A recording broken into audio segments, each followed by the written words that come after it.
Hi everyone, ఈ video వచ్చేసి ఈరోజైతే గోంగూర పచ్చడి అయితే ప్రిపేర్ చేస్తున్నాను. సో మనం కాడలతో ఉన్నప్పుడు అయితే గోంగూర అయితే వాష్ చేసుకొని ఆరబెట్టుకోవాలన్నమాట. తర్వాత అయితే ఆకులు అయితే ఒలుచుకోవాలి. ఇక నేను 2 వెల్లుల్లిపాయలు అయితే తీసుకుని ఒలిచి పెట్టుకున్నాను. ఇంక మా రిహాన్ అయితే ఫుల్గా ఆడేస్తున్నాడు వాటితోని. సో ఇప్పుడైతే ప్యాన్ తీసుకొని ఆయిల్ వేసుకొని వెల్లుల్లిపాయలు అండ్ పచ్చిమిర్చి అయితే వేసుకున్నాను. పచ్చిమిర్చి ప్లేస్లో ఎండుమిర్చి కూడా యాడ్ చేసుకోవచ్చు. సో ఇంకా కొంచెం ఫ్రై అయిన తర్వాత గోంగూర అయితే యాడ్ చేసుకున్నాను అనమాట. మనం వేసి కలిపే లోపే మొత్తం అది వేగిపోతుంటుంది అనమాట. ఆకుకూరలు అంతే కదా, ఒక 5 మినిట్స్ సరిపోతుంది వీటికి. సో ఇంకా కొంచెం కలుపుకొని మూత పెట్టుకున్నాను. 2 మినిట్స్లో పేస్ట్లా అయిపోయింది ఇలాగా.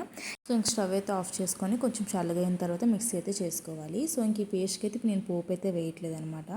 ఈ పేస్ట్ నేను ఫ్రిడ్జ్లో అయితే స్టోర్ చేసుకుంటాను. సో ఇంక ఇప్పుడైతే గోంగూర రైస్ ఎలా చేస్తాను అనేది చూపిస్తున్నాను అనమాట ఇక్కడ. ఫస్ట్ అయితే కడాయి పెట్టుకొని ఆయిల్ వేసుకొని ఆవాలు, జీలకర్ర, ఎండుమిర్చి అయితే వేసుకున్నాను. ఆ కొంచెం ఫ్రై అయిన తర్వాత ఆనియన్స్ అయితే యాడ్ చేసుకున్నాను అనమాట. గోంగూర రైస్కి ఏంటంటే ఆనియన్స్ ఎక్కువ ఫ్రై అవ్వాల్సిన అవసరం లేదు. కొంచెం ఫ్రై అయిన తర్వాత గోంగూర పేస్ట్ అయితే యాడ్ చేసుకుంటున్నాను ఇక్కడ. గోంగూర పేస్ట్ వేసిన తర్వాత కొంచెం ప్రాపర్గా అయితే మిక్స్ చేసుకోవాలన్నమాట. తర్వాత కొంచెం రైస్ అయితే యాడ్ చేసుకోవాలి. ఇక్కడ నేను కొంచెం రైస్ చేస్తున్నాను అనమాట. అంటే ఎలా చేయాలో చూపించడం కోసమని ఇప్పుడు చేస్తున్నా. సో అయితే కొంచెం రైస్ వేసుకున్న తర్వాత ప్రాపర్గా అయితే మిక్స్ చేసుకోవాలన్నమాట. మొత్తం పేస్ట్ అంతా కలాలి కదా.